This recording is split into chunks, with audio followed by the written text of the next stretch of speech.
Assalamualaikum warahmatullahi wabarakatuh. Waalaikumsalam warahmatullahi wabarakatuh. Silakan Ibu, Ya, perkenalkan diri. Ya, terima kasih buat Mbak Ita yang udah ngasih waktu untuk bertanya langsung ke Ustazah. Assalamualaikum Ustazah. Waalaikumsalam warahmatullahi wabarakatuh. Ibu dari mana?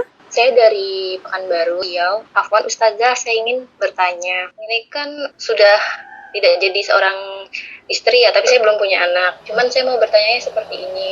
Dulu sebelum saya menjadi janda, saya kan sering ini ya, termasuk istri sekaligus wanita karir ya dulu statusnya. Jadi kan saya itu bekerja dari pagi sampai sore. Kadang-kadang kan kalau ada lemburan di akhir bulan itu kan saya sering pulangnya larut malam gitu. Tapi sebelum saya itu pergi kerja, saya kan selalu menyiapkan kayak kebutuhan suami, sarapan dan lain-lain gitu. Terus masakin mertua saya, kebetulan karena saya kan tinggal sama mertua dulu ya. Nah, saya itu pernah masakin beberapa bulan, nggak pernah dimakan, nggak pernah dipegang gitu, pokoknya tuh nggak disentuh gitu, sampai pada akhirnya tuh saya tuh kayak merasa lelah sendiri gini kan.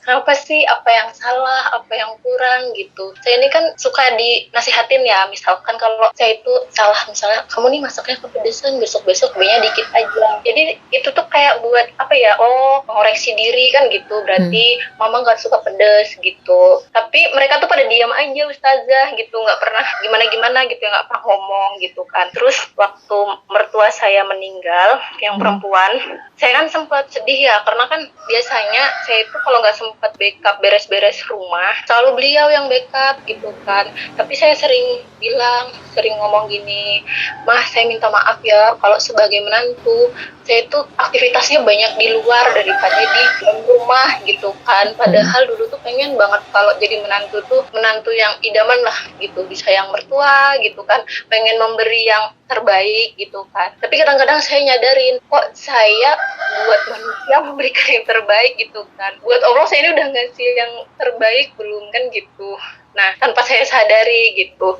Terus waktu saya udah pisah sama mantan suami, jadi banyak ini tetangga-tetangga yang bilang ke saya gitu kan, padahal saya ini kan gak pernah punya waktu buat duduk-duduk nongkrong sama tetangga, bergaul, saking saya itu memang padatnya sibuk gitu Ustazah kan, kerja di luar itu kan, karena saya dulu kan pegawai bank kan, jadi kan banyak waktunya di kantor gitu ya. Nah, jadi ada yang menyampaikan sama saya, ya secara manusiawi tidak menutup kemungkinan saya ini kan pasti gedek ya gitu, jengkel gitu, tidak munafik ya. Saya tuh sampai dikatain gini sama bapak mertua saya itu mantan. Katanya saya tuh kalau nangisnya air mata buaya, padahal nggak pernah peduli. Ya mungkin karena sedikitnya waktu saya tadi itu membantu beliau di rumah pas beliau sakit itu kan, saya pas banyak-banyaknya lembur, banyak yang harus kayak laporan yang harus dianalisa gitu kan. Karena kan saya bagian analis data. Jadi di situ tuh saya rasanya kayak ya Allah capek banget gitu loh. Sampai sekarang itu tuh kadang-kadang saya tuh kalau masih mau nyambung silaturahmi, kalau inget kata-kata beliau yang ngomongin saya gini-gini, ya kan tidak ada menantu yang sempurna gitu loh. Menurut saya manusia itu kan tidak ada yang sempurna, karena kesempurnaan itu kan milik Rasulullah ya, manusia yang terbaik gitu. Jadi di sini mau saya tanyakan, bagaimana sih saya itu biar bisa tetap menyambung silaturahmi tapi menghilangkan rasa kesel saya Ustazah kepada mereka gitu. Tapi maksudnya bukan untuk mantan saya, tapi untuk orang tuanya gitu loh. Baik, Masya Allah. Ibu Wulandari, saat ini sudah resign atau masih bekerja di bank? Mohon maaf, saya izin bertanya. Sudah, kebetulan saya sudah resign kan, dan waktu saya udah pisah dengan mantan suami, saya kan kebetulan habis kontrak, karena kan waktu itu saya masih kontrak posisinya.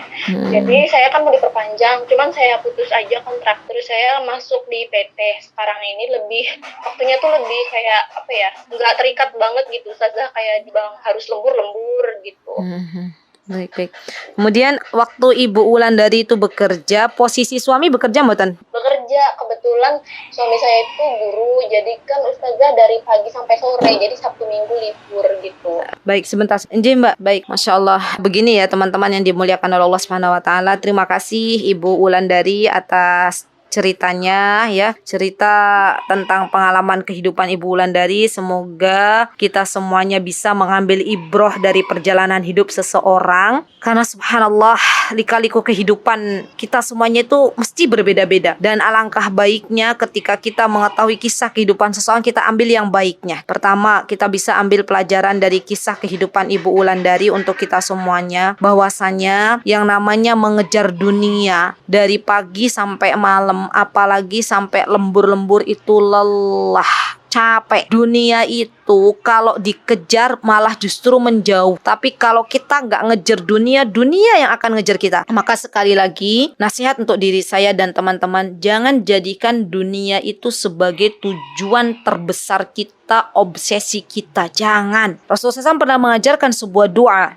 Dan doa ini yang harus kita terus ucapkan kepada Allah. Allahumma la taj'alid dunya akbara hammina. Ya Allah, jangan jadikan dunia itu sebagai obsesi kita. Karena kalau kita tiap hari ngejar-ngejar dunia, dari mulai mata kita terbangun dari tidur sampai mata kita mulai terpejam kembali, itu akan lelah, capek. Nah, sekarang kita fokus kembali. Sebenarnya untuk apa kita hidup? Apakah kita itu hidup hanya untuk mengejar dunia? Apa yang sudah kita siapkan dari sebuah bekal untuk kita nanti setelah meninggal dunia? Dunia yang kita kejar-kejar itu tidak akan bisa kita bawa mati. Semua akan kita tinggalkan di dunia. Kecuali, kata Rasulullah SAW, ilmu yang bermanfaat, sedekah jariyah, dan anak yang mendoakan kita.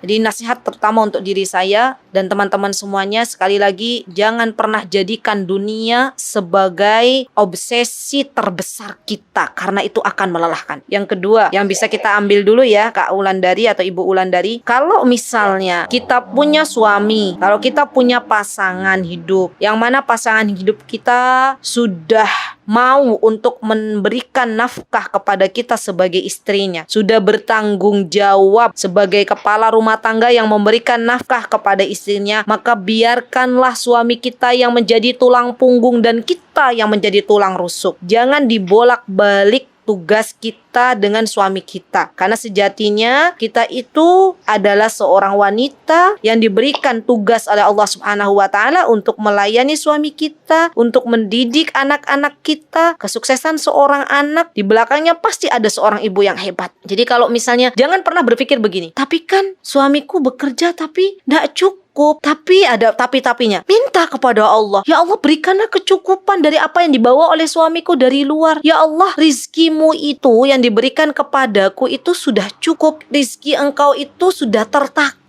Maka berikanlah rasa qanaah kepada kita sebagai ibu, sebagai istri, untuk menerima apa yang dibawa oleh suami kita. Itu dulu yang kedua tadi ya. Yang ketiga nih ya, kalau misalnya ada kejadian tadi seperti Ibu Wulandari sudah masak gitu ya, kemudian dibiarkan saja oleh ibu mertua atau oleh suami, nggak disentuh-sentuh ya, itu coba evaluasi diri kita dulu. Kira-kira kita sudah mengomunikasikannya belum? Apa sih yang terjadi pada kita? Karena begini loh, kalau misalnya kita itu ada masalah, yang disalahkan tuh senantiasa menyalahkan orang lain terus. Yang disalahkan tuh ya, kenapa dia begitu, kenapa dia begini, kita akan capek. Ya balik lagi ke kita, evaluasi, kira-kira saya kekurangannya di mana ya? Mungkin ada sesuatu yang kurang gitu ya. Dan kita harus legowo. Jangan sampai kita mengatakan, tapi kan saya sudah berbuat sebaik mungkin gitu ya. Mungkin ada yang kurang, tapi kita tidak menyadarinya. Komunikasikan dengan cara yang baik. Kira-kira kenapa dan apa yang membuat mereka itu diam, tidak mau menyentuh makanan? Apa yang salah dari diri saya, wahai suamiku, wahai kekasihku, belahan jiwaku? Coba katakan. Nah, ini penting juga yang namanya komunikasi dengan suami istri ya. Masya Allah, Masya Allah. Kemudian, kalaupun kita punya masalah dengan orang lain ya teman-teman, maka sekali lagi, jangan habiskan energi kita untuk memikirkan kesalahan orang lain. Jangan habiskan energi kita yang sebentar di dunia ini untuk memikirkan keburukan orang lain kepada kita. Karena itu habis waktu kita, lelah pikiran kita. Percayalah, buah yang busuk di atas pohon itu pasti akan jatuh sendiri. Jadi nggak usah mikirin kenapa dia seperti itu ke kita, kenapa dia mendolimi kita. Sudah ada Allah yang maha tahu. Dan terakhir tadi Ibu Wulandari, bagaimana jika misalnya kita mau silaturahim lagi ya, misalnya sekarang posisi suami ibu itu bukan mahram bagi bagi ibu, sudah bukan mahram lagi karena bukan suami. Maka yang perlu dijaga kalau ibu mau ziarah,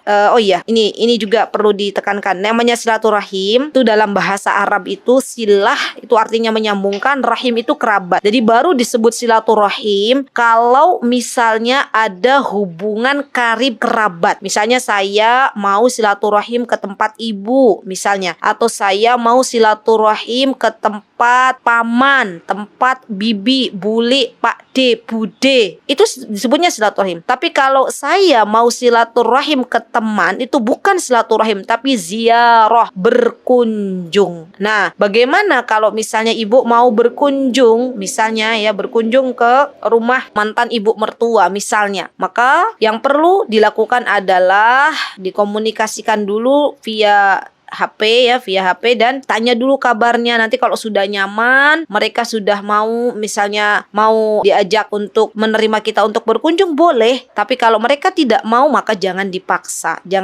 Biarkanlah setiap diri kita itu punya masa lalu masing-masing. Yang paling penting jangan sampai kita tuh habis waktu kita untuk memikirkan masa lalu dan kita lupa untuk mengerjakan hari ini yang mestinya kita lakukan dari sebuah amal soleh. Karena semua yang sudah terjadi tidak akan bisa kembali. Dan hari ini yang akan menjadi pijakan bagi kita diterima atau tidaknya amal soleh kita di hadapan Allah Subhanahu wa taala. Wallahu taala a'lam bissawab. Begitu Ibu Wulandari, barakallahu